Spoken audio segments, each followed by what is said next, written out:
ہمارے آقا رحمت للعالمین صلی اللہ علیہ وسلم کی خدمت میں فرشتے بھی آتے تھے، جنات بھی آتے تھے، انسان بھی آتے تھے، حیوان بھی آتے تھے، کبوتر بھی آتے تھے، چیل بھی آتی تھی، اتنے احوال اور واقعات ہیں۔ اور ایسے نبی کے جن کو سارا جہاں اپنے غم کا مداوا جن کے پاس سمجھتا تھا، درد کا درماں جن کو سمجھتا تھا، اور مصیبت ٹالنے والی ذات پاک جن کو سمجھتا تھا سارا جہاں، وہ نبی رحمت للعالمین صلی اللہ علیہ وسلم کے ہم امتی ہیں۔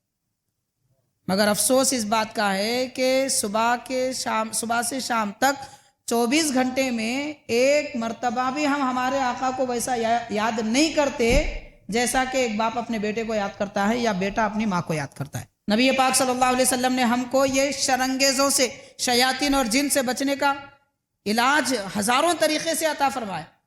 حدیث پاک میں آتا ہے، سرکار نے ارشاد فرمایا، جو آدمی گھر میں داخل ہو اور داخل ہوتے ہی گھر والوں کو سلام کرے اور آیت الکرسی پڑھے تو اس کے ساتھ چلنے والا شیطان باہر نکل جاتا ہے، اور جو گھر میں پہلے سے تھا وہ بھی نکل جاتا ہے۔ بھلاوے سے ڈر، لیمو سے ڈر، پریشان ہو گئے، کسی کے پاس چلے گئے اور وہ صاحب کچھ تو بھی لکھ کے دے دیے، اور یہ بول دیا کہ بھائی آپ ہاتھ میں چاندی کا کڑا ڈال لو، کچھ بھی نہیں ہوتا، پاؤں میں کالا دھاگا بن لو، کچھ بھی نہیں ہوتا۔ بڑے افسوس کی بات ہے، کالے دھاگے پر یقین، چاندی کے کڑے پر یقین۔ حضرت سیدی صدر الشیوخ علامہ سید شاہ طاہر رضوی رحمۃ اللہ علیہ ایک حصار کا ایک طریقہ آپ نے لوگوں کو بتایا ہے، ہم نے بھی سنا ہے۔ آپ یہ فرمایا کرتے تھے کہ رات میں سونے سے قبل باوضو ہو جائے اور 4 مرتبہ آیت الکرسی پڑھے، اور آیت الکرسی جب پڑھ رہے ہیں تب اپنی انگلی سے اپنے اطراف میں حصار بنا لیں، لکیر بنا لیں کہ میں اپنے اطراف حصار کر رہا ہوں، اپنے گھر کے اطراف، اپنے والدین کے اطراف، اپنے اولاد کے اطراف۔ تو جس کی نیت کریں گے اس کے اطراف میں حصار ہو جائے گا۔ جنات کو بھی ماننا ضروری ہے، مگر کوئی نہ مانے تو کافر نہیں ہو جاتا، البتہ گمراہ ہوگا، راستے سے ہٹ جائے گا، قرآن مجید کو نہ ماننے والا ہوگا، حدیث پاک کا انکار کرنے والا ہوگا، اس لیے اس کو تسلیم کرنا چاہیے۔ اب کوئی یہ سمجھے کہ بھئی اسے جنات کو مانے تو فائدہ کیا ہے، نقصان کیا ہے، ہم نہیں مانتے کیا ہوتا؟ تو حاضرین کرام، یہ ایسا ہی ہے جیسا کہ آپ کے دودھ میں اگر زہر ملا دیا گیا ہے تو پینے سے پہلے آپ کو معلوم کرنا ضروری ہے۔ آپ بولیں گے میں نہیں معلوم کروں گا کیا ہوتا، تو پی لیجئے، نقصان ہوگا۔ تو ایسے ہی اگر ہم کو معلوم ہوگا کہ جنات بھی ہے تو اگر کوئی نقصان ہو جائے اس کا علاج کریں گے، اس سے بچنے کی تدبیر کریں گے۔ وہ کیا تدبیریں ہیں بچنے کے؟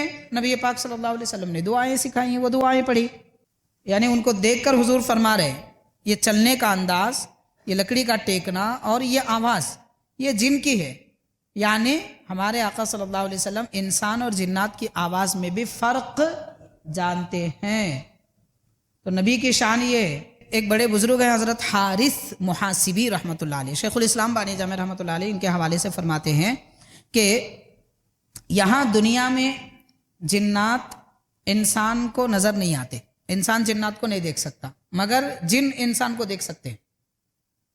لیکن آخرت میں انسان جنات کو نہیں دکھائی دیں گے، مگر انسان جن کو دیکھ سکیں گے، کہ جن آگ سے بنے ہوتے ہیں اور کسی کو کسی سے رابطہ ہو جائے، کسی انسان کو جنات سے اگر ملاقات ہو جائے تو وہ جن پھر اس کا ساتھ نہیں چھوڑے گا، اس کو پریشان کر کے رکھ دے گا۔ ہم کو خواہش ہوتی ہے ہم ملیں گے، دیکھیں گے، مگر وہ نہیں چھوڑتا کبھی، کیونکہ ان کی فطرت ہے، جب وہ کسی پہ حاوی ہو جاتے ہیں تو اس کو اپنے قابو میں رکھتے ہیں۔ مگر اس سے بچنے کے بہت سارے طریقے ہیں۔ وہ طریقے کیا ہیں انشاءاللہ ہم 1-2 آپ کو بیان کریں گے۔ حاضرین کرام، حضور نبی کریم صلی اللہ علیہ وسلم کی خدمت میں جنات کا کیا حال تھا، اس کے بارے میں 3 تقریباً حالات اور واقعات ہم آپ کے گوشے گزار کریں گے۔ حضرت شیخ الاسلام بانی جامع نظامیہ امام محمد انوار اللہ فاروقی رحمۃ اللہ علیہ نے جنات کے متعلق چند کتابیں، چند احوال اور واقعات جو پیارے نبی صلی اللہ علیہ وسلم سے متعلق ہیں، ان احوال اور واقعات کا ذکر فرمایا ہے، اور ان کے بارے میں کچھ اہم باتیں ذکر فرمائی ہے، وہ بھی انشاءاللہ تعالی ہم آپ کو سنانے کی کوشش کریں گے۔ اس سے پہلے حاضرین، ایک بڑی مشہور کتاب ہے، حضرت ابو عبداللہ محمد شبلی رحمۃ اللہ علیہ، قریب 750 سال قدیم بزرگ ہے، آپ نے ایک کتاب لکھی ہے جو کتاب ساری کی ساری جنات کے متعلق ہے، یعنی اس میں قرآن مجید کی آیتیں، احادیث اور صحابہ اکرام کے اقوال، ان کے حالات وغیرہ سب بیان کیے گئے ہیں، جن کا پورا تعلق جنات سے، کہ جن سے کیا رابطے ہوئے، کیا تعلق ہوا، وہ کیا عقیدہ رکھتے ہیں، ان کے ساتھ کیا معاملہ ہوگا، یہ ساری تفصیلات اس کتاب میں بیان کی گئی ہیں۔ اللہ تبارک و تعالیٰ نے تمام مخلوقات کو پیدا فرما کر ان کو اپنا ذکر کرنے، تسبیح اور پاکی بیان کرنے کا حکم فرمایا۔ جتنی مخلوقات ہیں سب کے سب اللہ تعالیٰ کی پاکی اور اس کی تسبیح بیان کرتی ہیں، اور ان میں جتنی مخلوقات ہیں جیسے چرند پرند، شجر حجر، زمین آسمان، سورج چاند ستارے، سب کے سب اللہ تعالیٰ کی تسبیح کرتے ہیں، اس کی پاکی بیان کرتے ہیں، اس کا ذکر کرتے رہتے ہیں۔ 4 مخلوقات ایسی ہیں کہ ان کو عذاب یا ثواب دینے کا اللہ تعالیٰ نے وعدہ فرمایا۔ اگر وہ نیکی کریں گے تو انہیں ثواب ملے گا، گناہ کریں گے تو عذاب ملے گا۔ ان 4 مخلوقات میں فرشتے ہیں، انسان ہیں، جن کو فرشتوں کو صرف ثواب اور برتری، رحمت ملے گی۔ انسان ایک ایسی مخلوق ہے کہ ان میں جو نیک ہیں ان کو ثواب ملے گا، جنتیں ملیں گی، راحتیں ملیں گی، اور جو گناہ گار ہیں ان کو سزا بھی ملے گی، عذاب بھی ملے گا۔ اور ان کے بعد جنات ہیں، تو جنات بھی ایک ایسی مخلوق ہے، ان میں بھی نیک اور بد دونوں پائے جاتے ہیں، فرما بردار، نافرمان دونوں پائے جاتے ہیں۔ اور شیاطین، شیطان یعنی یہ ایک ایسی مخلوق ہے، ان میں صرف نافرمان ہوتے ہیں۔ فرشتوں میں کوئی نافرمان نہیں ہوتا، شیطانوں میں کوئی فرما بردار نہیں ہوتا، جنات اور انسان میں دونوں ہوتے ہیں۔ حاضرین کرام، آج ہم آپ کو انشاءاللہ تعالی اللہ تعالیٰ کی ایک مخلوق جو انسان کی نگاہوں سے چھپی ہوئی ہے، جن کو جنات کہتے ہیں، تو جنات کے بارے میں کچھ تفصیلات بیان کریں گے۔ حاضرین، حضور نبی کریم رحمۃ للعالمین صلی اللہ علیہ وسلم کے خدمت بابرکت میں بھی کئی جنات آئے، اور پیارے آقا صلی اللہ علیہ وسلم نے بعض اوقات ان کے کسی قبیلے اور لشکر کو ایمان سے مشرف فرمانے کے لیے حضور پاک صلی اللہ علیہ وسلم بذات خود ان کے پاس تشریف بھی لے گئے، یعنی جنات کے پاس پیارے نبی صلی اللہ علیہ وسلم کا تشریف لے جانا بھی ثابت ہے، اور جنات کا حضور کی خدمت میں آنا بھی ثابت ہے۔ معزز حاضرین، اللہ تبارک و تعالیٰ نے جن کی یہ جو مخلوق پیدا کی، اس کو قرآن پاک میں جان اور جن کے نام سے بھی بیان کیا گیا ہے۔ اس کو جن اس لیے کہتے ہیں کہ یہ لوگوں کی آنکھوں سے اور ان کے احساس سے چھپے ہوئے ہوتے ہیں۔ عربی میں جو چیز چھپانے کا کام کرتی ہے یا جس کو چھپایا جاتا ہے، اس کو جیم نون کے کلمے سے بتایا جاتا ہے۔ جیسے جنت، تو جنت چونکہ دنیا میں ہماری آنکھوں سے، احساس سے چھپی ہوئی ہے، اس لیے اس کو جنت کہتے ہیں، اور اسی سے جن بھی بنا ہے۔ قرآن پاک میں اللہ تبارک و تعالیٰ نے ایک سورہ جنات کے متعلق اور ان کے حالات کے بارے میں ذکر فرمایا ہے۔ ایک سورہ ہی اللہ نے نازل فرمایا جس کا نام ہی سورہ جن ہے۔ اس کی پہلی آیت میں یہ ذکر کیا جا رہا ہے کہ اللہ تعالیٰ نے فرمایا، اے نبی صلی اللہ علیہ وسلم، آپ ان لوگوں سے یہ فرما دیجئے کہ میرے پاس وحی بھیجی گئی ہے، مجھ پر وحی نازل کی گئی ہے کہ جنات کی ایک جماعت میرے پاس آئی اور انہوں نے قرآن مجید سنا۔ دراصل اس کی تفصیل مختصر انداز میں یہ ہے کہ حضور نبی کریم صلی اللہ علیہ وسلم قرآن پاک کی تلاوت فرما رہے تھے رات کے وقت میں، تو وہاں سے جنات کے چند لوگوں کا گزر ہوا اور وہ زمین پر اتر آئے، پیارے نبی صلی اللہ علیہ وسلم کا کلام مجید سنا، اور قرآن پاک ان کے دل پر ایسا اثر کر گیا کہ وہ اپنے قبیلے کی طرف واپس لوٹ گئے اور ایک بڑی جماعت جنات کے لے کر پھر دوبارہ آئے اور سارے کے سارے مل کر حضور کی خدمت میں پیش ہو کر ایمان لائے، اسلام قبول کیا اور کہا کہ آپ کے قرآن پاک پڑھنے کا اثر ہمارے دل پہ ایسا ہوا کہ ہم نے کفر و شرک، بت پرستی اور گناہ چھوڑ دیے۔ تو حاضرین، اس آیت پاک سے اور حدیث پاک سے یہ معلوم ہوتا ہے کہ جنات حضور نبی کریم صلی اللہ علیہ وسلم کی خدمت میں حاضر ہو کر ایمان لایا کرتے تھے اور نبی پاک صلی اللہ علیہ وسلم سے تعلیم حاصل کیا کرتے تھے۔ تو غور کرنے کی بات یہ ہے کہ پیارے آقا صلی اللہ علیہ وسلم کے قرآن مجید پڑھنے کا اثر، قرآن شریف سننے کا اثر جنات کے دل پر ایسا ہوا کہ وہ ایمان قبول کر لیے، بت پرستی چھوڑ دی۔ لیکن افسوس کی بات ہے کہ آج ہم 5 وقت کی نمازوں میں قرآن پڑھتے ہیں، نماز تراویح میں قرآن سنتے ہیں، ایسے بھی قرآن مجید پڑھتے سنتے ہیں، مگر نہ ہمارے اخلاق اور کردار میں کوئی تبدیلی آتی ہے، نہ ہماری زبان اور بول چال میں کوئی تبدیلی آتی ہے، اور نہ ہی کمائی وغیرہ کے ذریعے میں ہماری کوئی تبدیلی آتی ہے۔ حاضرین کرام، غور کیجئے، قرآن شریف کا اثر جب جنات پہ ہو سکتا ہے تو ہم مسلمانوں پہ کیوں نہیں ہوگا؟ اگر نہیں ہو رہا ہے تو اس کا معنی وہ مطلب بالکل واضح ہے کہ جنات کے دل بھی نرم تھے، لیکن ہمارے دل سخت ہو چکے ہیں، اسی لیے قرآن پاک کی تلاوت یا اس کے سننے کا ہمارے دل پہ اثر نہیں ہوتا۔ بہرحال اللہ تعالی ہم کو توفیق عطا فرمائے۔ حاضرین کرام، حضور نبی کریم صلی اللہ علیہ وسلم کے پاس بعض اوقات بعض جنات نے آ کر شر کا ارادہ کیا تھا، تکلیف پہنچانے کا ارادہ کیا تھا، لیکن اللہ تبارک و تعالیٰ نے پیارے نبی صلی اللہ علیہ وسلم کی حفاظت فرمائی۔ لیکن بہت مرتبہ ایسا ہوا ہے کہ جنات حضور کی خدمت میں حاضر ہو کر ایمان لائے، تعلیم سیکھے، اس کی بہت ساری روایتیں ہیں، تفصیلات ہیں، تو چند باتیں ان میں سے میں عرض کروں گا۔ اس سے پہلے حاضرین، ایک بڑی مشہور کتاب ہے، حضرت ابو عبداللہ محمد شبلی رحمۃ اللہ علیہ، قریب 750 سال قدیم بزرگ ہے، آپ نے ایک کتاب لکھی ہے جو کتاب ساری کی ساری جنات کے متعلق ہے، یعنی اس میں قرآن مجید کی آیتیں، احادیث اور صحابہ اکرام کے اقوال، ان کے حالات وغیرہ سب بیان کیے گئے ہیں، جن کا پورا تعلق جنات سے، کہ جن سے کیا رابطے ہوئے، کیا تعلق ہوا، وہ کیا عقیدہ رکھتے ہیں، ان کے ساتھ کیا معاملہ ہوگا، یہ ساری تفصیلات اس کتاب میں بیان کی گئی ہیں۔ حضرت شیخ الاسلام بانی جامع نظامیہ امام محمد انوار اللہ فاروقی رحمۃ اللہ علیہ نے جنات کے متعلق چند کتابیں، چند احوال اور واقعات جو پیارے نبی صلی اللہ علیہ وسلم سے متعلق ہیں، ان احوال اور واقعات کا ذکر فرمایا ہے اور ان کے بارے میں کچھ اہم باتیں ذکر فرمائی ہے، وہ بھی انشاءاللہ تعالی ہم آپ کو سنانے کی کوشش کریں گے۔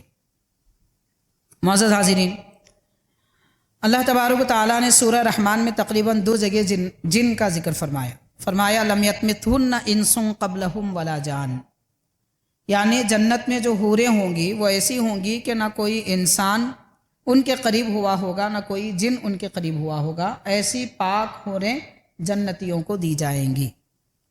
اور ایک جگہ قرآن پاک میں اللہ تبارک و تعالیٰ نے فرمایا سورہ رحمان میں، یا معشر الجن والانس ان استطعتم ان تنفذوا من اقطار السماوات والارض فانفذوا لا تنفذون الا بسلطان، یعنی انسان اور جنات کی اے گروہ، اگر تم اتنی طاقت رکھتے ہو کہ زمین اور آسمان کے دائرے سے نکل جاؤ تو نکل کر بتاؤ، اگر تم نکل جاؤ تو بھی اللہ کی قدرت میں ہی رہو گے، یعنی اللہ تعالیٰ کی قدرت ایسی ہے کہ اس سے کوئی نکل کے جا نہیں سکتا۔ اب جیسے آج کل لوگ سمجھ رہے ہیں، کہہ رہے ہیں کہ ہم فلاں فلاں مقام پہ چلے جائیں گے۔ حاضرین کرام، پہلے تو زمین اور آسمان چیر کر کوئی دوسرے جگہ جا ہی نہیں سکتا، کیونکہ اللہ تعالیٰ نے اپنی قدرت کا احاطہ اس میں بنایا ہے، جنات اور انسان کو اس میں بسایا ہے۔ اگر چلا بھی جائے، مان لے، تو بھی وہ اللہ ہی کی قدرت ہے، اللہ تعالیٰ کی قدرت، اس کے احاطے سے باہر کوئی نہیں نکل سکتا۔ جیسے مثال کے طور پر اگر ہم کسی جگہ کام کرتے ہیں، کسی آفس میں یا نوکری کرتے ہیں، اور کوئی ظالم ہے، سخت بات کرتا ہے، وقت پہ تنخواہ نہیں دیتا، تو ہم اس سے چھٹکارا پا کے نکل جا سکتے ہیں۔ بڑے مہربان ماں باپ ہوتے ہیں اپنی اولاد پر، لیکن اولاد ماں باپ کی مہربانی کے دائرے سے بھی نکل جاتے ہیں۔ میں گھر سے بیزار ہو گیا اس لیے نکل گیا، فلاں ہو گیا، یہ باتیں کرتے ہیں۔ لیکن اللہ تعالیٰ کی قدرت سے کوئی نکل نہیں سکتا، کچھ بھی کوشش کر لو نکلنے والے نہیں، مریں بھی تو نہیں نکلیں گے۔ آخری کام ہم کیا کر سکتے ہیں؟ مر جائیں، مریں گے بھی تو اللہ ہی کی قدرت میں ہے، وہاں پھر الگ دنیا ہے، وہ بھی اللہ تعالیٰ کی قدرت میں۔ تو اللہ تعالیٰ اس بات کو سمجھانے کے لیے، اپنی قدرت بتانے کے لیے انسان اور جنات دونوں کا ذکر فرمایا، یعنی انسان کی طرح جن بھی ایک مخلوق ہے جو انسان کو نظر نہیں آتی۔ اور حاضرین کرام، اس کی بہت ساری تفصیلات ہیں۔ حضرت عمرو بن عاص رضی اللہ تعالیٰ عنہ صحابی رسول ہیں، وہ فرماتے ہیں کہ اللہ تبارک و تعالیٰ نے حضرت آدم علیہ السلام کو پیدا کرنے سے 2000 سال پہلے جنات کو پیدا فرمایا، یعنی حضرت آدم علیہ السلام زمین پر آنے سے پہلے 2000 سال پہلے جنات زمین پر تھے۔ اور حضرت ابن عباس رضی اللہ تعالیٰ عنہ بھی فرماتے ہیں کہ جنات زمین پر رہتے تھے اور فرشتے آسمانوں میں رہتے تھے، اور آسمانوں میں اللہ تعالیٰ کا ذکر کرنے والے فرشتے تھے۔ ہر ایک آسمان کے فرشتوں کے لیے کچھ نماز، تسبیح، دعا وغیرہ مقرر کر دی گئی تھی، یعنی ہر فرشتے کے الگ الگ وظائف تھے کہ آپ یہ ذکر کرو، آسمان دوم والے یہ ذکر کریں، آسمان سوم والے یہ ذکر کریں۔ ہر ایک کی تسبیحات، ہر ایک کی دعائیں علیحدہ علیحدہ تھی۔ حضرت ابن عباس رضی اللہ عنہ فرماتے ہیں، اور ہر آسمان کے اوپر والا آسمان، وہاں رہنے والے لوگ پہلے والے آسمان سے زیادہ طاقت اور قوت والے تھے، دوسرے آسمان سے بڑھ کر تیسرے آسمان والوں کی مخلوق، تیسرے آسمان کی مخلوق فرشتے وہ زیادہ قوت والے تھے۔ ایسے ہی جیسے آسمان اونچا ہوتا جائے گا ان کی طاقتیں بھی بڑھتی جائیں گی، اور ان کی تسبیح اور ان کی دعاؤں کا اثر، اس کی قوت بھی بڑھتی جائے گی۔ تو آسمان میں فرشتے رہتے تھے، زمین پر جنات اور شیاطین رہتے تھے۔ حاضرین کرام، یہ بھی بیان کیا گیا ہے، حضرت ابو ہریرہ رضی اللہ تعالیٰ عنہ ارشاد فرماتے ہیں کہ اللہ تبارک و تعالیٰ نے اپنی مخلوق کو 4 قسموں میں بنایا، یعنی وہ مخلوق جن کو سزا یا ثواب دی جائے گی، 4 قسموں میں بنایا۔ حضرت ابو ہریرہ رضی اللہ عنہ فرماتے ہیں، فرشتے، شیاطین، جن اور انسان۔ پھر فرمایا کہ فرشتوں کے اللہ تعالیٰ نے ایسی مخلوق فرشتوں کو بنائی کہ جتنی مخلوق ہیں یہ 4 میں، جن، شیاطین، فرشتے، انسان، یہ 4 میں جتنی بھی مخلوقات ہیں، فرشتے گویا کے 9 حصے ہیں، تو 1 حصہ شیطان، جن اور انسان ہے۔ پھر اس 1 حصے میں شیاطین کے 9 حصے ہیں، تو 1 حصے میں جن اور انسان ہے۔ پھر اس 1 حصے میں جنات کے 9 حصے ہیں اور انسان کا 1 حصہ ہے۔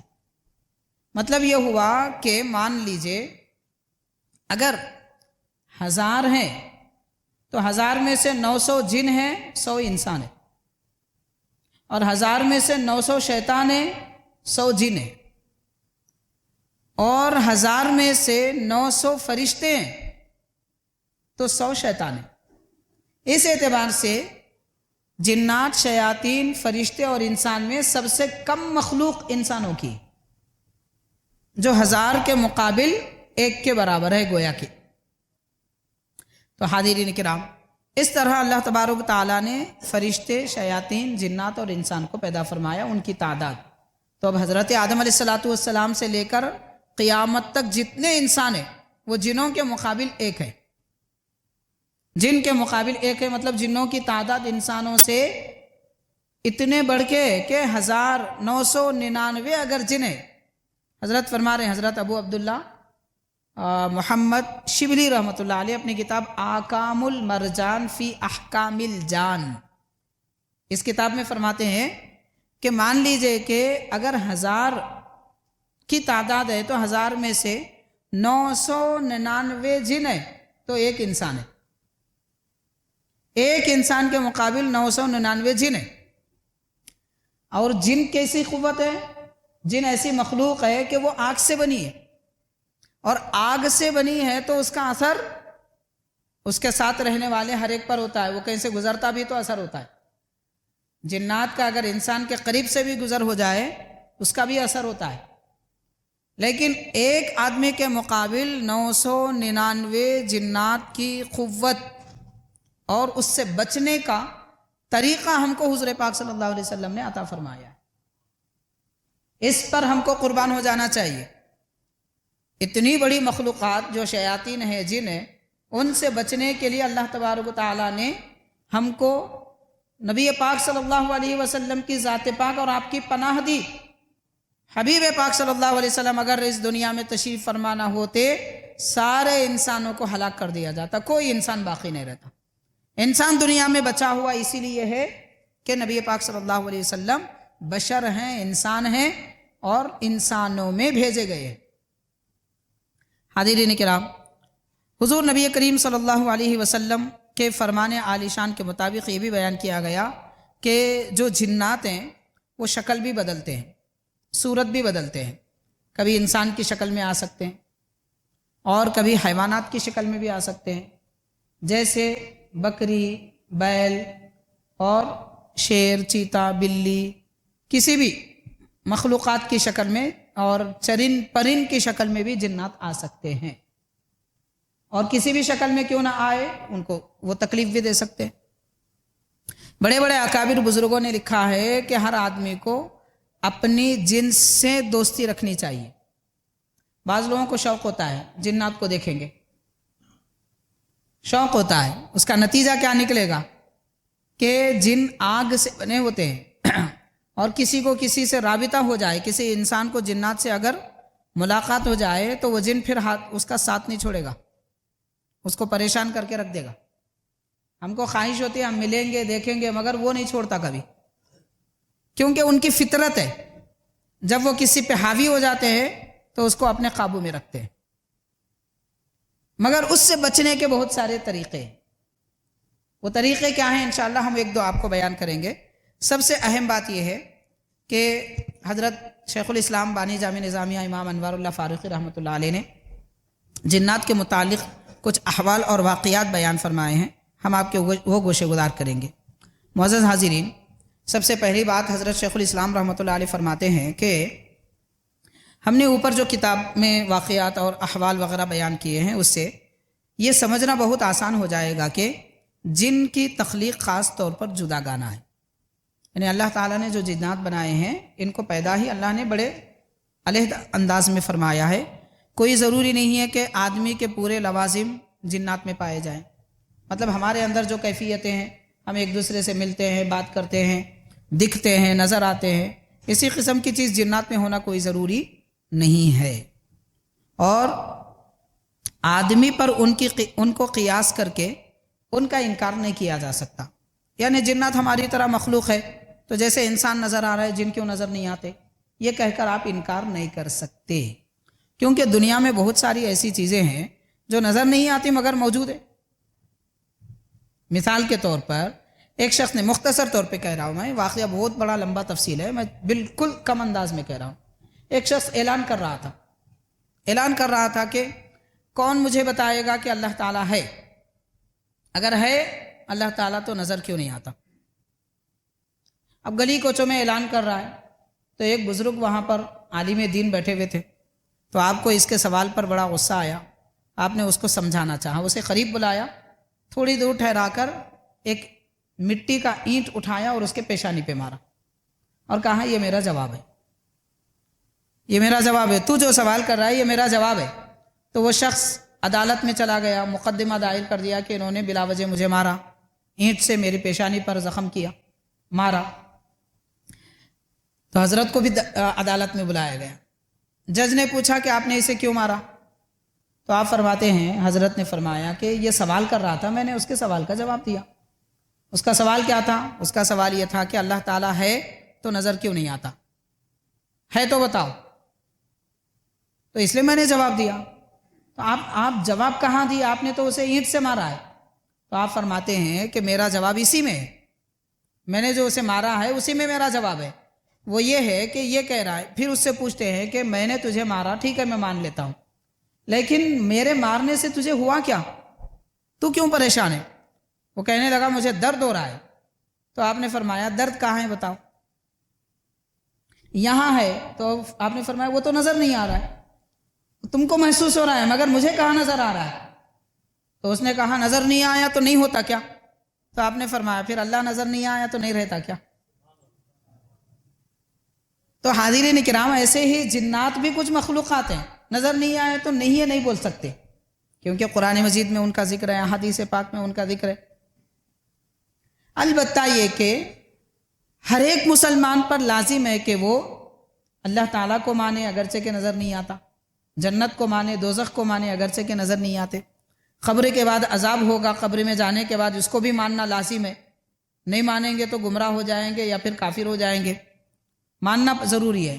جنات کو بھی ماننا ضروری ہے، مگر کوئی نہ مانے تو کافر نہیں ہو جاتا، البتہ گمراہ ہوگا، راستے سے ہٹ جائے گا، قرآن مجید کو نہ ماننے والا ہوگا، حدیث پاک کا انکار کرنے والا ہوگا، اس لیے اس کو تسلیم کرنا چاہیے۔ اب کوئی یہ سمجھے کہ بھئی اسے جنات کو مانے تو فائدہ کیا ہے، نقصان کیا ہے، ہم نہیں مانتے کیا ہوتا؟ تو حاضرین کرام، یہ ایسا ہی ہے جیسا کہ آپ کے دودھ میں اگر زہر ملا دیا گیا ہے تو پینے سے پہلے آپ کو معلوم کرنا ضروری ہے۔ آپ بولیں گے میں نہیں معلوم کروں گا کیا ہوتا، تو پی لیجئے، نقصان ہوگا۔ تو ایسے ہی اگر ہم کو معلوم ہوگا کہ جنات بھی ہے تو اگر کوئی نقصان ہو جائے اس کا علاج کریں گے، اس سے بچنے کی تدبیر کریں گے۔ وہ کیا تدبیریں ہیں بچنے کے؟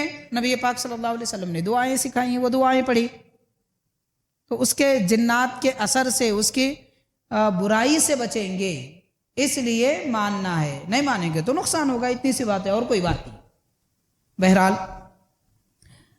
روایتوں میں آتا ہے کہ ایک بڑے بزرگ ہیں حضرت حارث محاسبی رحمۃ اللہ علیہ، شیخ الاسلام بانی جامع رحمۃ اللہ علیہ، ان کے حوالے سے فرماتے ہیں کہ یہاں دنیا میں جنات انسان کو نظر نہیں آتے، انسان جنات کو نہیں دیکھ سکتا، مگر جن انسان کو دیکھ سکتے ہیں، لیکن آخرت میں انسان جنات کو نہیں دکھائی دیں گے مگر انسان جن کو دیکھ سکیں گے، وہاں انسان کا درجہ، اس کا مقام بڑھ جائے گا۔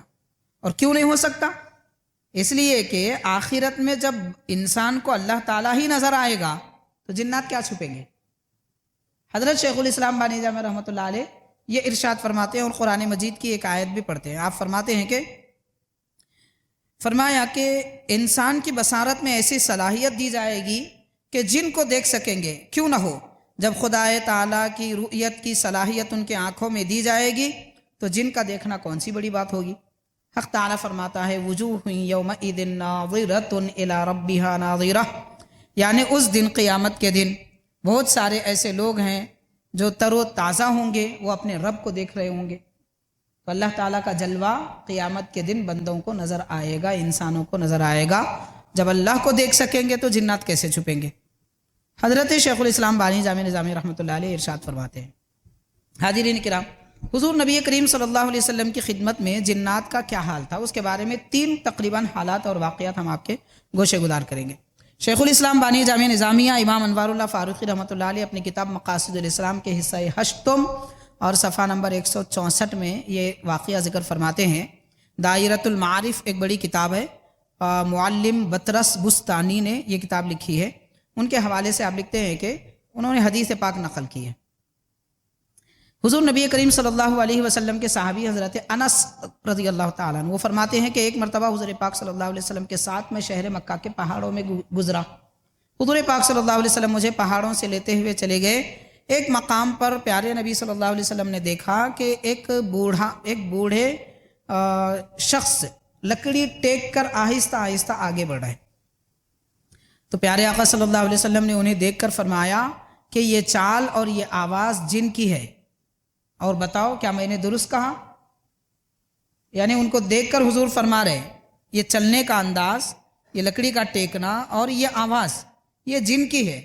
یعنی ہمارے آقا صلی اللہ علیہ وسلم انسان اور جنات کی آواز میں بھی فرق جانتے ہیں۔ تو نبی کی شان یہ ہے، آج ہم ایک آدمی کی آواز دوسرے آدمی سے فرق محسوس نہیں کر سکتے، لیکن حضور پاک صلی اللہ علیہ وسلم مخلوقات میں جنات اور انسان کی آوازوں کے فرق کو بھی محسوس فرماتے تھے۔ تو آپ نے فرمایا کہ یہ جنات کی چال اور جنات کی آواز نظر آ رہی ہے۔ انہوں نے کہا کہ ہاں یا نبی یا رسول اللہ صلی اللہ علیہ وسلم، آپ نے سچ فرمایا، میں جن ہوں۔ بڑی عمر والے تھے۔ سرکار نے فرمایا کہ تمہارا کس قبیلے سے تعلق ہے؟ تو انہوں نے کہا کہ اپنا شجرہ پڑھا، اپنا نام، باپ کا نام، دادا کا نام، پردادا کا نام، 4 نام بتائے۔ وہ جن نے 4 نام بتائے، کہا صاصح بن حیم بن لاقیس بن ابلیس، یعنی ابلیس جو شیطان مردود ہوا تھا، یہ جن اس کے پرپوتے تھے، ابلیس کے پرپوتے تھے۔ تو حاضرین کرام، حضور نبی کریم صلی اللہ علیہ وسلم نے ناراضی کا اظہار کیا اور فرمایا تمہارے اور ابلیس کے درمیان میں 2 واسطے ہیں۔ اب غور کیجئے، سرکار دو عالم صلی اللہ علیہ وسلم کا زمانہ 1450 سال پہلے کا ہے، اور ابلیس حضرت آدم علیہ السلام سے بھی پہلے تھا۔ تو اب کتنا عرصہ گزرا ہوگا، آپ اس کا اندازہ کیجئے۔ اتنا طویل زمانہ گزرنے کے بعد بھی جنات کی عمریں باقی رہتی ہیں، ان کی زندگی باقی رہتی ہے۔ جنات کی عمر کم نہیں ہوتی، بہت زیادہ بڑی ہوتی ہے۔ ابھی کتنا بڑا ہے، اس سے ہم اندازہ کریں۔ تو پیارے آقا نے فرمایا، ناراضی کا اظہار فرمایا کہ تم ابلیس کے پوترے ہو۔ تو انہوں نے عرض کیا کہ حضور آپ ناراض نہ ہو جائیے، آپ کی ناراضی سے میرا نقصان ہوگا، آپ ناراض مت ہو جائیے، آپ کی ناراضی سے میرا نقصان ہوگا۔ پھر سرکار نے فرمایا کہ حضرت آدم علیہ السلام کے زمانے میں تھے؟ تو اس جن نے کہا کہ ہاں، حضرت آدم علیہ السلام کے ایک بیٹے حابیل تھے اور دوسرا بیٹا قابیل تھا۔ تو قابیل نے حابیل کو جو قتل کیا تھا اور وہ مار رہا تھا، اس وقت میں پہاڑیوں کے پیچھے اس کے مارنے کی وجہ سے خوش ہو کے اچھل رہا تھا۔ اس وقت کم عمر تھا، خوشی کا اظہار کر رہا تھا۔ تو پیارے آقا صلی اللہ علیہ وسلم نے یہ سن کر فرمایا یہ بہت بری بات ہے۔ تو پھر وہ عرض کرتے ہیں کہ حضور آپ مجھ سے ناراض نہ ہو جائیے، دراصل میں حضرت آدم علیہ السلام پر ایمان لایا ہوں، نوح علیہ السلام پر ایمان لایا، ان کی کشتی میں سوار تھا، حضرت ابراہیم علیہ السلام کے ساتھ آگ میں موجود تھا، ان پر ایمان لایا، حضرت یوسف علیہ السلام کو جب کنویں میں ڈالا گیا تو میں ان کے ساتھ تھا اور ان پر بھی ایمان لایا، حضرت موسیٰ علیہ السلام سے میں نے ان پر نازل کی گئی کتاب پڑھی، عیسیٰ علیہ السلام سے میں نے انجیل پڑھی۔ اب سرکار میری گزارش ہے کہ آپ مجھے قرآن کی تعلیم دیجئے، میں آپ پہ ایمان لاتا ہوں۔ نبی پاک صلی اللہ علیہ وسلم کی خدمت میں حاضر ہو کر وہ جن کا نام صاصح تھا، صاد الف صاد ہا، جن کا نام تھا، وہ ایمان لائے اور سرکار نے ان کو قرآن مجید کی تعلیم دی۔ تو حضرت آدم علیہ السلام کے زمانے میں رہنے والے جن حضور پاک صلی اللہ علیہ وسلم کی خدمت میں حاضر ہو کر صحابی بن گئے۔ تو حاضرین اب غور کیا جائے، ایسے 1 2 نہیں، بڑی مخلوق تھی، جیسے انسانوں کی بڑی مخلوق، انسانوں میں 1,24,000 صحابہ اکرام تھے، جنات میں بھی نہیں معلوم کتنے صحابہ اکرام تھے، کیونکہ جنات کی تعداد تو انسان کے مقابل 999 بڑھ کے، تو اتنی بڑی تعداد اور اتنے سارے جن حبیب پاک صلی اللہ علیہ وسلم پر ایمان لا چکے تھے۔ حاضرین کرام، سرکار دو عالم علیہ السلام کی خدمت میں حاضر ہو کر یہ جن نے قرآن کی تعلیم حاصل کی اور یہ بھی عرض کیا کہ جتنے نبیوں سے میں نے ملاقات کی، سب نے کہا اگر تمہاری عمر دراز ہو جائے اور خاتم النبیین رحمت للعالمین صلی اللہ علیہ وسلم سے تمہاری ملاقات ہو، ہمارا سلام پیش کر دینا۔ تو انبیاء کرام کو بھی معلوم تھا کہ یہ جن جب تک رہیں گے، اسی لیے انہوں نے خاص ان سے کیوں کہا سلام پیش کرنے کے لیے، کوئی اور سے کہا؟ ان سے اس لیے کہہ رہے ہیں کہ وہ بھی جانتے تھے کہ ان کی عمر لمبی ہوگی اور وہ سرکار کی خدمت میں حاضر ہوں گے۔ تو اب غور کیا جائے، انبیاء کرام بھی حضور کی خدمت میں سلام پیش کرنے کو اتنا بڑا کام اور اتنی بڑے نصیب سمجھتے تھے، اور آج ہم درود سلام پیش کرنے کو بدعت کہتے ہیں، ناجائز کہتے ہیں، اور نہیں معلوم کیا کیا ہے، بلکہ بھول بیٹھتے ہیں، راتیں گزر جاتے ہیں، دن گزر جاتے ہیں، مگر حضور کی خدمت میں کوئی سلام نہ کوئی درود۔ افسوس کی بات۔ حاضرین کرام، اور ایک واقعہ یہ بھی بیان کیا گیا کہ حضرت سیدنا زبیر بن عوام رضی اللہ تعالیٰ عنہ اس کے راوی ہیں۔ آپ فرماتے ہیں کہ ایک مرتبہ حضور پاک صلی اللہ علیہ وسلم مجھے اپنے ہمراہ جنگل میں لے گئے، اور بہت دور نکل گئے. وہاں ایک میدان نظر آیا جس میں بہت اونچے اونچے لوگ تھے. ان کے قد بھالوں سے زیادہ بڑے تھے. پچھلے زمانے میں جو بھالے لوگ استعمال کرتے تھے اپنی حفاظت کے لیے، دشمن کو مارنے کے لیے، تو وہ اونچے تھے، انسان کے سر سے بھی بہت اونچے ہوتے تھے. تو ایسے بھالوں جیسے لمبے لمبے لوگ تھے. اور وہ فرماتے ہیں حضرت زبیر بن عوام رضی اللہ تعالیٰ عنہ کہ ان کو دیکھنے کے بعد میرے دل میں ایسا خوف طاری ہو گیا کہ مجھے محسوس ہوا کہ اب میرے پاؤں میرے ساتھ لگے ہوئے نہیں ہیں. یعنی کھڑے رہنے کی صلاحیت ختم ہو گئی. جب آدمی پہ خوف طاری ہو جاتا ہے تو بیٹھ جاتا ہے، لیٹ جاتا ہے، گر جاتا ہے. وہ کیفیت طاری ہونے والی تھی. نبی پاک صلی اللہ علیہ وسلم نے دیکھ لیا اور فوراً پیارے آقا صلی اللہ علیہ وسلم نے اپنے قدم مبارک کے انگوٹھے سے حصار بنائی، ایک لکیر کھینچی، اور حضرت زبیر رضی اللہ عنہ سے فرمایا آپ اس میں داخل ہو جائیے. وہ فرماتے ہیں کہ جیسے میں اس حصار میں داخل ہو گیا سارا خوف ختم ہو گیا، میرے پاس قوت پلٹ کر آ گئی. حاضرین کرام، حضرت شیخ الاسلام بانی جامع نظامیہ رحمۃ اللہ علیہ یہ روایت نقل کر کے یہ ارشاد فرماتے ہیں کہ حضرت صلی اللہ علیہ وسلم جن صحابیوں کو اپنے ہمراہ لے جاتے تھے ان کو لکیر کے حصار میں بٹھاتے تھے. اور یہ لکیر دیکھنے کو لکیر تھی مگر دراصل ایک مضبوط قلعہ تھا کہ تمام روئے زمین کے جن اس کو توڑنا چاہیں تو نہیں توڑ سکتے تھے.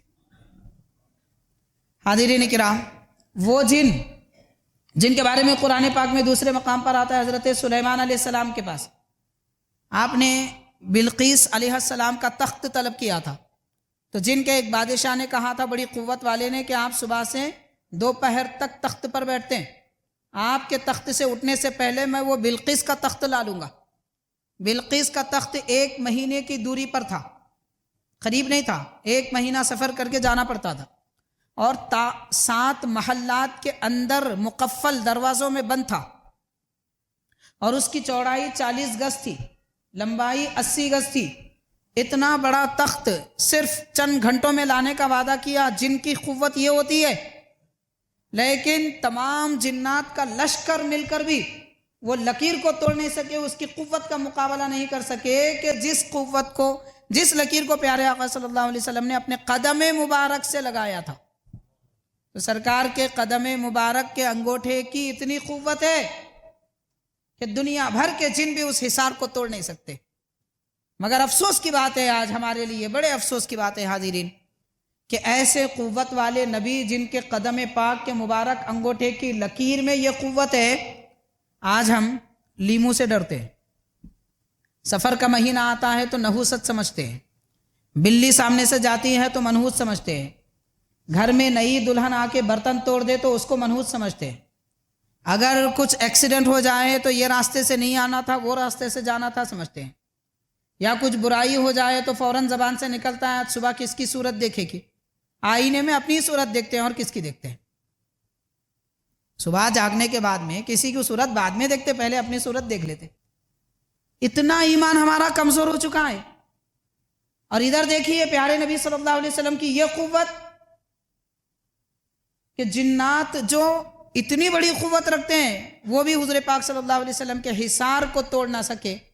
پھر حاضرین کرام، ہمارے دل میں تو ایمان ہے، پیارے آقا صلی اللہ علیہ وسلم سے محبت ہے، حبیب پاک صلی اللہ علیہ وسلم کے دین پر چلتے ہیں، حضور کے بتائے ہوئے نماز طریقے پر نماز پڑھتے ہیں، یہ سارے عبادتیں انجام دیتے ہوئے قرآن مجید سب سے بڑی حفاظت کا ذریعہ ہمارے پاس ہے، احادیث پاک کی دعائیں ہیں. ان سب چیزوں کو رکھتے ہوئے بھلاوے سے ڈر، لیمو سے ڈر، پریشان ہو گئے کسی کے پاس چلے گئے اور وہ صاحب کچھ تو بھی لکھ کے دے دیے اور یہ بول دیا کہ بھائی آپ ہاتھ میں چاندی کا کڑا ڈال لو کچھ بھی نہیں ہوتا، پاؤں میں کالا دھاگا بن لو کچھ بھی نہیں ہوتا. بڑے افسوس کی بات ہے، کالے دھاگے پر یقین، چاندی کے کڑے پر یقین.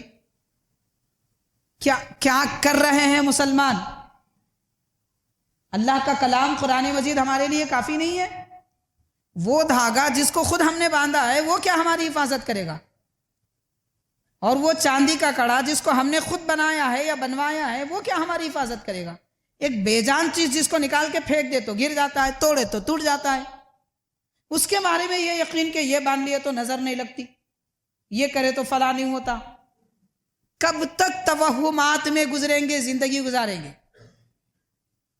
اللہ کا کلام پڑھیے، سورہ فاتحہ پڑھیے، آیت الکرسی پڑھیے، 4 قل پڑھیے، قل یا ایھا الکافرون، قل هو اللہ احد، قل اعوذ برب الفلق، قل اعوذ برب الناس۔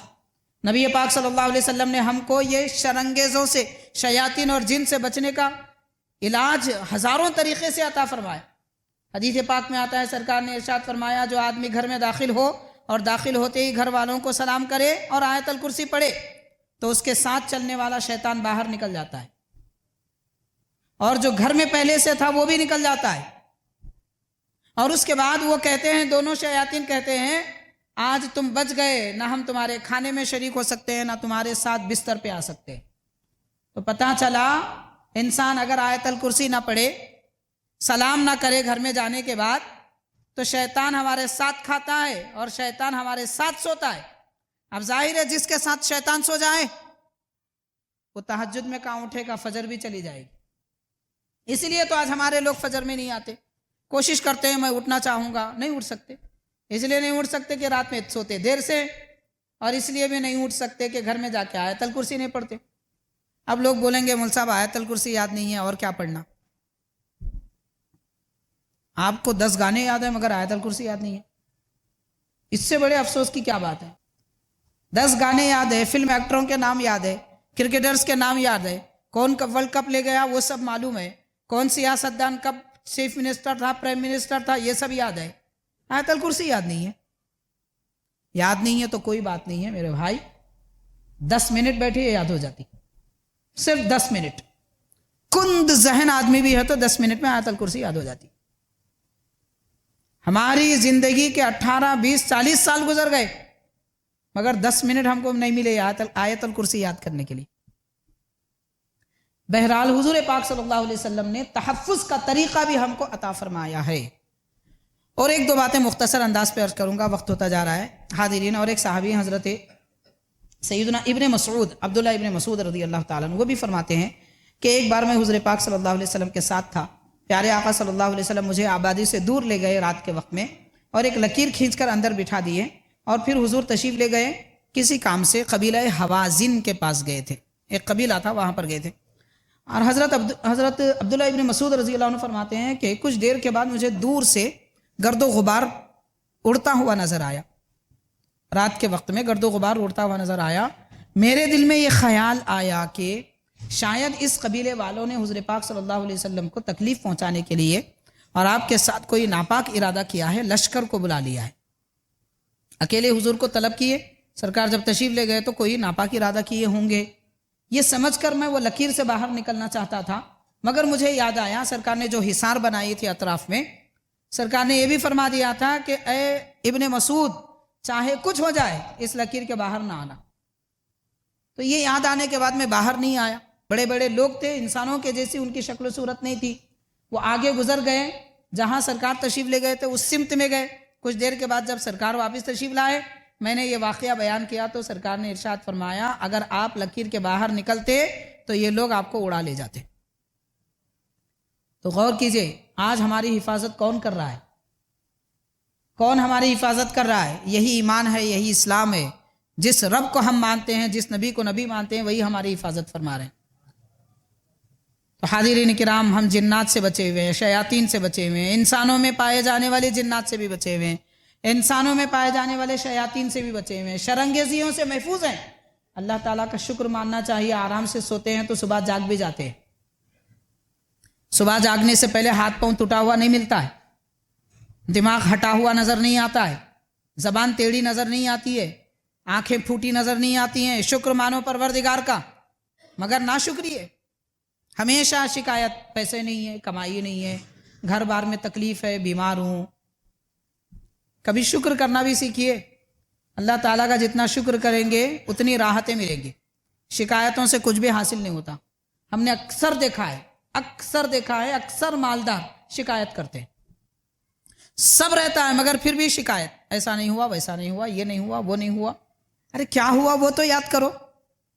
رب نے سلامت رکھا، بڑی دولت ہے، ایمان محفوظ ہے، بڑی دولت ہے، ہارٹ اٹیک نہیں آیا، بڑی دولت ہے، شوگر کے مرض سے بچے ہوئے ہیں، بڑی دولت ہے، پاؤنڈ نہیں ٹوٹے، بڑی دولت ہے، ماں باپ سلامت ہیں، بڑی دولت ہے، اولاد محفوظ ہے، بڑی دولت ہے۔ شکر ادا کرنا چاہیے ہر قدم پر۔ لیکن شکایتیں ہوتی ہیں زبانوں پر. بہرحال حاضرین کرام، حضور نبی کریم صلی اللہ علیہ وسلم جس طرح اپنے زمانے میں صحابہ کرام کی حفاظت فرماتے تھے، آج بھی اپنی امت اور اپنے چاہنے والوں کی حفاظت فرماتے ہیں. یہ اور بات ہے کہ ان کو احساس ہوتا تھا، ہم کو احساس نہیں. بس اتنی بات ہے. تو پیارے نبی صلی اللہ علیہ وسلم نے صحابہ کرام کو یہ طریقہ عطا فرمایا کہ وہ ان کو حصار میں لا کر حضور ان کی حفاظت فرماتے تھے. حاضرین کرام، حضرت سیدی صدر الشیوخ علامہ سید شاہ طاہر رضوی رحمۃ اللہ علیہ ایک حصار کا ایک طریقہ آپ نے لوگوں کو بتایا ہے، ہم نے بھی سنا ہے. آپ یہ فرمایا کرتے تھے کہ رات میں سونے سے قبل باوضو ہو جائے اور 4 مرتبہ آیت الکرسی پڑھیں، اور آیت الکرسی جب پڑھ رہے ہیں تب اپنی انگلی سے اپنے اطراف میں حصار بنا لیں، لکیر بنا لیں کہ میں اپنے اطراف حصار کر رہا ہوں، اپنے گھر کے اطراف، اپنے والدین کے اطراف، اپنے اولاد کے اطراف. تو جس کی نیت کریں گے اس کے اطراف میں حصار ہو جائے گا. جیسے پیارے آقا صلی اللہ علیہ وسلم کے قدم مبارک کا حصار جنات مل کر بھی اس کی قوت کو توڑ نہ سکے، آیت الکرسی کے حصار کو بھی کوئی شیطان، کوئی جن توڑ نہ سکے گا. یہ پیارے نبی صلی اللہ علیہ وسلم نے تو فرمایا آیت الکرسی پڑھو، اور 4 مرتبہ پڑھ کے اس طریقے سے بھی عمل کیا جا سکتا ہے. ساری باتوں کا خلاصہ یہ ہے کہ ہماری آج کی گفتگو کا خلاصہ کہ حاضرین، ہمارے آقا رحمت للعالمین صلی اللہ علیہ وسلم کی خدمت میں فرشتے بھی آتے تھے، جنات بھی آتے تھے، انسان بھی آتے تھے، حیوان بھی آتے تھے، کبوتر بھی آتے تھے، چیل بھی آتی تھی. اتنے احوال اور واقعات ہیں. اور ایسے نبی کے جن کو سارا جہاں اپنے غم کا مداوا جن کے پاس سمجھتا تھا، درد کا درماں جن کو سمجھتا تھا، اور مصیبت ٹالنے والی ذات پاک جن کو سمجھتا تھا، سارا جہاں وہ نبی رحمت للعالمین صلی اللہ علیہ وسلم کے ہم امتی ہیں. مگر افسوس اس بات کا ہے کہ صبح سے شام تک 24 گھنٹے میں ایک مرتبہ بھی ہم ہمارے آقا کو ویسا یاد نہیں کرتے جیسا کہ ایک باپ اپنے بیٹے کو یاد کرتا ہے یا بیٹا اپنی ماں کو یاد کرتا ہے، اتنی محبت کے ساتھ. لیکن یہ محبت کی دوری ہونے کے باوجود آج بھی ہم سلامت ہیں، محفوظ ہیں، صرف اس وجہ سے کہ ذرہ برابر کیوں نہ ہو نبی پاک صلی اللہ علیہ وسلم کی محبت دل میں ہے. اس کو اضافہ کریں، اس کو بڑھائیں. پھر دیکھیے آج یہ دنیا میں بولتے بھونکتے کچھ لوگ نظر آ رہے ہیں، پھر یہ کبھی آپ کے خلاف نہیں بولیں گے.